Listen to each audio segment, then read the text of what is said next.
Good morrow to you, and welcome to the Baron's News Desk, covering the latest happenings and goings-on in the world of tabletop card gaming. With the pre-release weekend of Theros Beyond Death drawing to a close and cards finally getting out into players' hands, it's time for another deck tech. Kroxa, Titan of Death's Hunger. For black-red, it is a 6/6 legendary creature, Elder Giant. When Kroxa enters the battlefield, sacrifice it unless it escaped. Whenever Kroxa enters the battlefield or attacks, each opponent discards a card, then each opponent who didn't discard a non-land card this way loses 3 life. It has escape of black-black, red-red. Exile 5 other cards from your graveyard. You may cast this card from your graveyard for its escape cost. Now, the second line of text is phrased as such to indicate that if a player has no cards to discard from their hand at all, they will still lose 3 life. While this deck tech will share a few similarities with the previous video featuring Uro, the Titan of Nature's Wrath, there are some similarities, yes, but there are some significant differences as well. The first significant difference is that we have access to black, therefore we can allow for Kroxa to go to the graveyard much more often than we would allow for Uro to do. Animate Dead and Reanimate will put the card into the graveyard directly into play, and cards such as Omen of the Dead return it to our hand, which also is fairly cheap because he only costs 2 CMC. These effects can be even more potent when placed on creatures such as Phyrexian Delver, which will once again return the creature directly to play, or Cadaver Imp, which returns it to our hand to play again for fairly cheap. Once again, I'll shine a light on these artifacts that I featured in my Uro video as well. Lifeline would bring Kroxa back from the graveyard to the battlefield at the end of every turn as long as there was another creature in play at the time that he died. And Cauldron of Souls can give him persist at instant speed, that is quite important, and will allow for him to come back with a -1/-1 counter on him. Of course, he'll die again, but you get that second enter the battlefield trigger.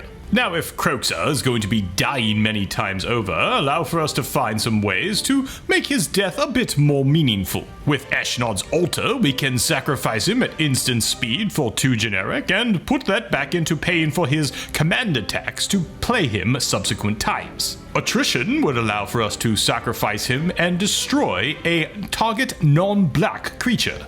Or, if we had played Mirage Mirror a previous turn, you would pay 2 and have him become a copy of Kroxa at instant speed. Now, of course, the legendary rule will immediately apply and you will sacrifice the real version of Kroxa, but now the Mirage Mirror can attack as Kroxa and still get that trigger. Remember, it's not just enter the battlefield, it's also when he attacks. We are still likely going to need some targeted removal in this deck, so cards such as Reaper from the Abyss will take advantage of the Morbid trigger when Kroxa dies to destroy a target non-demon creature, and Tragic Slip will also take advantage of that Morbid to give a target creature -13/-13 until end of turn. Also different from the Uro deck tech, we do not have access to blue, and thus the flicker effects available to us are few and far between. But we could use the Voyager Staff, so by paying 1 and then by paying 2, you sacrifice it and then you can exile Kroxa at instant speed and he will return to the battlefield at the end of the turn. Yes, it's a single use, but every trigger that we can get from Kroxa could help us end the game. And if for some reason we actually don't want Kroxa to die, we could use the Sundial of the Infinite. After the first trigger goes off and causes the opponents to discard or lose life, we at instant speed pay 1 and tap it to end the turn before the second trigger goes off and causes us to sacrifice Kroxa. Now, I'm not going to be recommending many additional discard type cards in this deck. Kroxa is going to be doing much of the work himself. However, if you do feel you need a bit more discard, I would recommend the creatures of Burglar Rat and Liliana Spectre, as it only forces your opponents to discard, not yourself. And, once again, these abilities on creatures can be more easily abusable and recurring, especially in black.